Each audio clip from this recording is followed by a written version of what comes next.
What I'd like to do, first of all, is to reaffirm what my friend Dr. Modi has said. I never had the privilege of meeting his father, but in this lecture I would like to try and just talk about innovation and as it applies to pulmonary hypertension, and not bore you to death talking about pulmonary hypertension, but rather the innovation and the ethos of innovation that led to the discoveries. But in terms of my two friends that I would like to call them, Dr. Modi and his dad, although I never had the privilege of meeting his dad, I was thinking of words to try and describe their ethos. And one of the words that kept coming to me from lots of different sources was humility. And I remember one of my early readings was a philosopher, Bertrand Russell, who said that the true greatness of man is the realization of his insignificance. And these men clearly appreciate that and clearly know what questions to ask. Because of course, in medical research, it's very, very important to know the question, and furthermore, to know when you don't know. The second thing that springs to mind was a quote made by President John F. Kennedy, and he said, "Some people see the world as it is and say why. I, however, prefer to see the world as it should be and say why not." And the third person that came to mind was Thomas Edison. And Thomas Edison said that success is 1% inspiration and 99% perspiration. So I think that's a very useful backdrop to set against not only this fantastic conclave of very high intellectual standards that I've witnessed over the last few days, which I think is a terrific idea and a great future platform for young scientists in India, but it also emphasizes the importance that we have in the UK of multidisciplinary team input and people working together, a bit like the analogy of a soccer team. You know, the centre forward doesn't complain about the midfield or the goalkeeper. Actually, the centre forward loves those guys because they make him feel good and look good because they give him the ball and let him score the goals. So we work as a team, and we're very, very big on that analogy. It's very interesting when I look back at some of the great people I've been privileged to work with, but when I was working in France, one of my heroes, and I used to look through the literature on, was Louis Pasteur. And he said when he was made a professor in Lille that really in the field of human observation, chance favors the prepared mind. And Dr. Modi said very humbly that they were lucky, but actually they wouldn't have been lucky if they hadn't made their luck. They recognized the chance, just like all these other greats did. In England, Fleming did it with antibiotics, Chain and Florey, Waxman with streptomycin, Becquerel. It wasn't serendipity that he realized of the interaction between his plates and between the radioactive material that was in the drawer with them, but that led to the development of X-rays. Edward Jenner, of course, Lister, Hunter, the founder of surgery and all his dissections, and in my specialty, William Harvey. So if we were to just look at pulmonary hypertension and not focus on all the diseases and so forth that can give rise to the condition, which many of you are familiar with, but the whole concept, you know, we didn't really know what pulmonary hypertension was until people could measure it. And that's where people like Swan and Gans came in with all their experiments on human cardiac catheterization, and Grunsig and Forsman, and it was on the shoulders of these great people that we could measure the pulmonary circulation and the pressures and define what it was. And it was on the shoulders of great people like you in this room and your predecessors and your fantastic teachers here in India, who I'm told that in Kolkata alone there's an absolute richness and depth of medical education which is not only spread around India but also around the entire world. And if you look at all those great people, they looked at all this and provided the platform that other people could fit in the jigsaw, or if you like, pass the ball to the centre forward to score the goal, so that people were able to talk about diseases and pulmonary hypertension having looked at it holistically. And that's where the team approach come in. And now we know that there are loads and loads and loads of different diseases that are associated with pulmonary hypertension, and I'll try to tell you a little bit about some challenges and some advances that have come that field. So in terms of natural history, we didn't really know what natural history was until we started talking to people, and performing clinical examinations. And if you look at this slide here, you just look at the top here, the actual circulation in the lung wasn't really properly studied until Heath and Edwards did great work in 1953 and published circulation. And nobody really appreciated until then that there was this big difference between these systemic arterioles and their pulmonary counterparts. Nobody appreciated that at all. And actually, furthermore, when people said, gosh, there's a lot of smooth muscle in the systemic arterioles, nobody really cottoned on to why is there smooth muscle in one set and there isn't smooth muscle in another. And people look back at physics, they researched, i.e. searched again, and they looked at the fluid dynamics work of the people going all the way back even to Archimedes and the studies on volume and density and displacement, and said actually, well, when you stand up, h rho g, your height times the density, acceleration due to gravity, pushes the blood down, and maybe these muscles are there to vasoregulate, which of course is what they are. And then people said, well, what about the concept of Poiseuille then, that maybe the actual bore of these blood vessels influences blood pressure and flow? And they said, yeah, this guy Poiseuille's come out with a rule that says that the fourth power of the radius is key. So therefore, in this situation, you must have a very good radius, and therefore vasoreactivity is important, but it has to be low pressure. Whereas in the systemic circulation, to overcome gravity, you have thick wall. Pulmonary hypertension, I'm talking about the concept in general. But it was when people looked at actuarial survival curves and started doing this, then we could not only see how a disease progressed and correlate that with its natural history, but in addition to all of that, we could see if we intervened with drug therapy or surgical intervention or lifestyle modification, what impact that would have. This just shows you, for example, patients with pulmonary hypertension, if they're seen early, they have a better prognosis. If they're seen late, they have a poor prognosis. So of course, the earlier you diagnose things, the better. And this just shows you survival matched against cancer. And of course, for all of us now with a very competitive world, it's very, very important with financial burdens that if we're going to embark on treatment, that we have to actually do our homework and we have to look at the disease and study the intervention and see what impact we're trying to achieve. And of course, that springs to mind I used to think it was one of my countrymen. I'm from Ireland, and I think that's why we get on so well with people from India, because our flag has the same colours in it, although we don't have the symbol of power. I like that symbol of power. I'm sorry we don't have it, but you have it.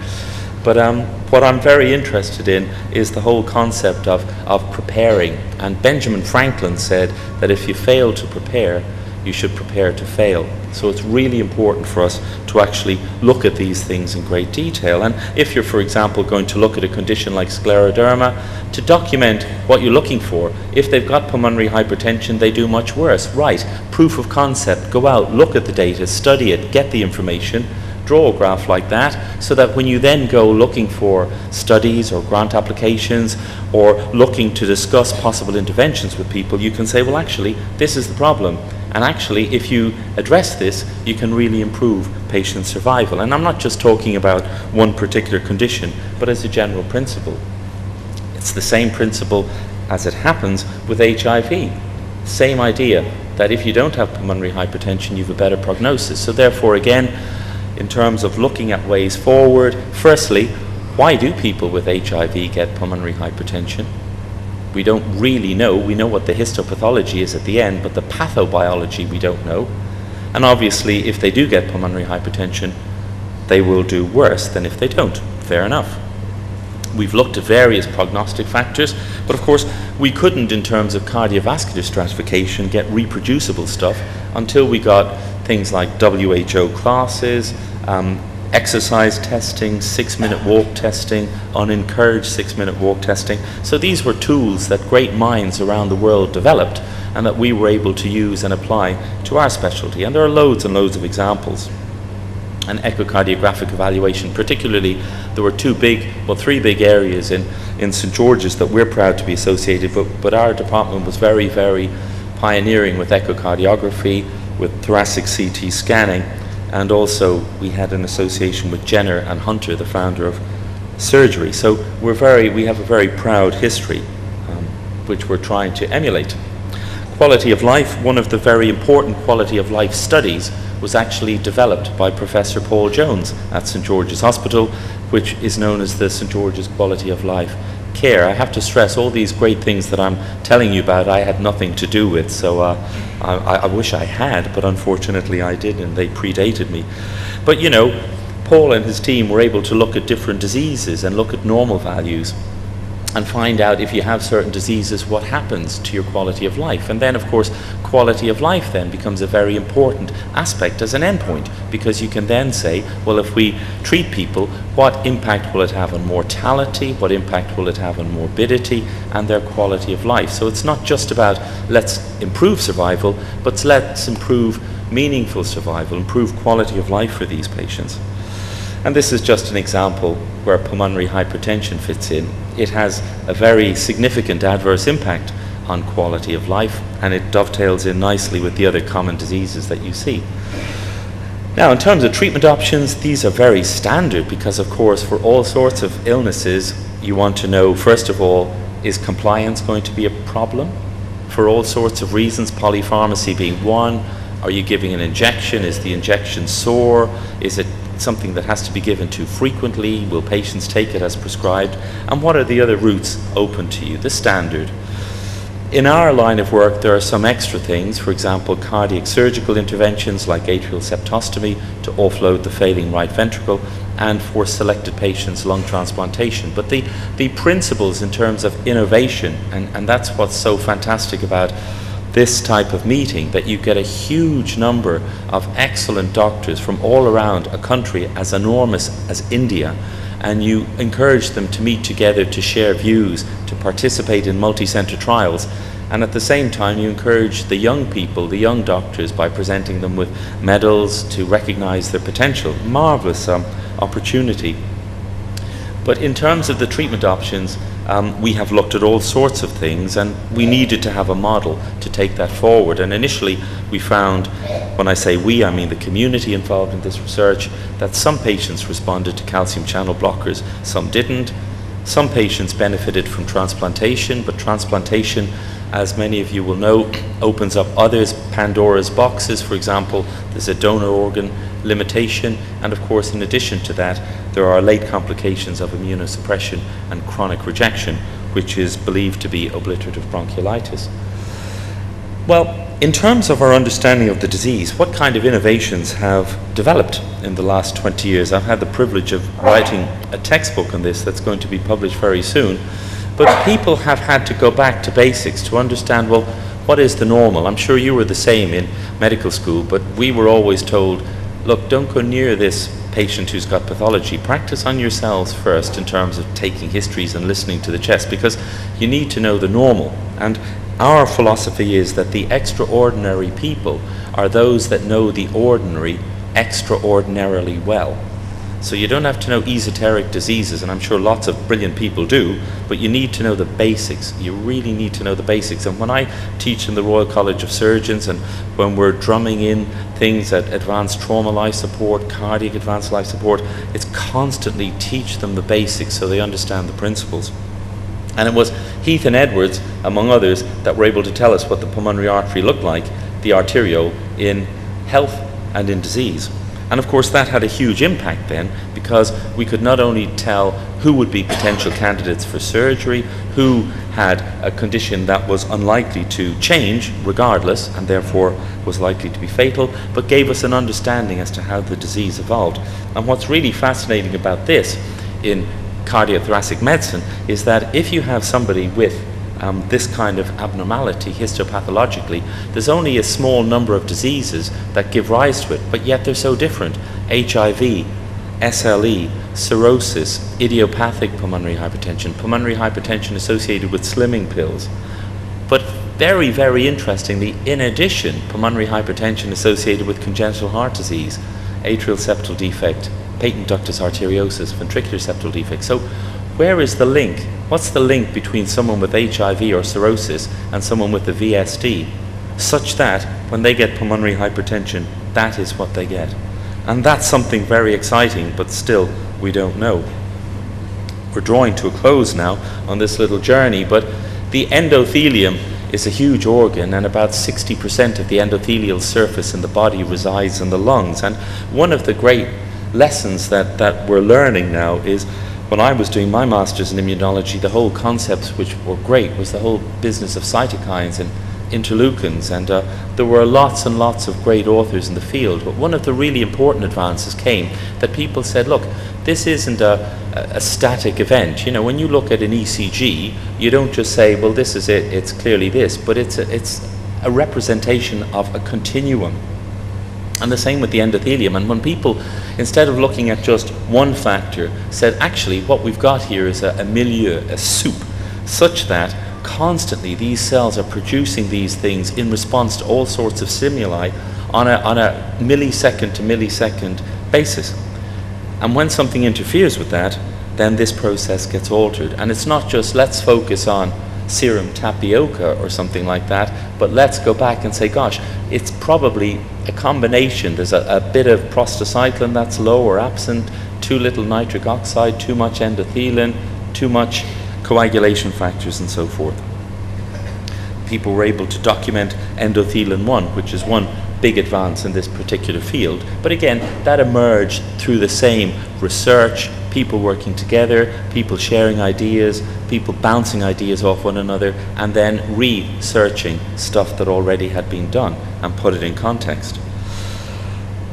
Forget about this, other than to say that you can't do anything nowadays without showing great respect for the people who developed gene therapy, and of course for the people that unraveled the so-called code. I believe it may be an apocryphal story, but when Watson and Crick wrote their short little letter to Nature about the DNA double helix, they went into the local pub or something, I think in Cambridge, and said, we've unlocked the code of life.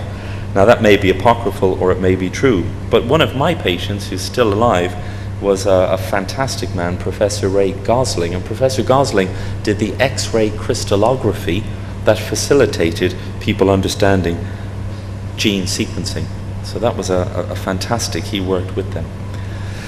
And this genetic therapy can be applied to pulmonary hypertension, as it can be applied to many things, alpha-1 antitrypsin, cystic fibrosis, neurological conditions, the list goes on. So, where has the innovation in pulmonary hypertension, due to meetings like this and people presenting in Europe and America, talking to colleagues in India, sharing ideas with the physiologists, getting involved with important drug trials that are carefully produced and synchronized, where did this lead us to? Well, currently I think this is where we're at, that vascular injury is caused by people who have genetic predisposition with something like an autoimmune condition, toxins, various other things. As a result, you get problems with smooth muscle and endothelial cell dysfunction, and when those things happen, you get disproportionate inflammation. And when that happens, you get a whole change in the local environment. And when that happens, you get inappropriate vasoconstriction and inappropriate remodeling, which ultimately, in some diseases, gives rise to this obliterative condition called plexogenic pulmonary arteriopathy, and has other conditions that have fairly standard histopathology in other diseases. So that's kind of a summary of where we are. So what I would like to say is that if we look at this, to make the statement pulmonary artery hypertension, we had to know from all the great minds that went before, what does the pulmonary artery look like? Galen, for hundreds of years, had said, well, you know, there's no such thing as the heart pumping blood around the body, it just ebbs and flows, ebbs and flows. And it was William Harvey from Kent on his way to Italy to do all the work and then come back and did thousands and thousands and thousands of vivisection experiments, who said, well, actually, no, the heart is a muscular pump. And then once we had that concept, then it followed from his work. He said, look, the circulation is going through the lungs, must be picking stuff up there, and then all of these other things could develop. So we needed that to know what the circulation was, and we needed the people to do great physical work to invent echocardiography and CT scans and all the rest of it to image the lungs and the heart. And we needed people with great minds to do intervention, and we needed people willing and confident and supportive of those people to help them develop the proof of concept. And we needed quality of life studies and drugs and so forth to make that first statement. And obviously we needed confidence and experience to say that initial symptoms are non-specific, and we needed forums like this to share these ideas, to see whether you agreed or disagreed. But the one thing that we're all agreeing is that a comprehensive diagnostic approach to diseases is required, which involves collaboration with our football team, whoever's in that football team, and those people are equally important, so that by working together and sharing ideas and having confidence in one another, we hopefully will bring things forward. And I'd like to finally say one of the most influential things I heard in recent years was an expert in TB who was speaking at the meeting in Delhi on Friday, and this gentleman has been treating patients in India for 40 years, and he said that in his experience, potentially TB is 100% curable. Now I know obviously you'll say there's lots of limitations to that statement, but you know, we embrace people like that, the so-called can-do mentality.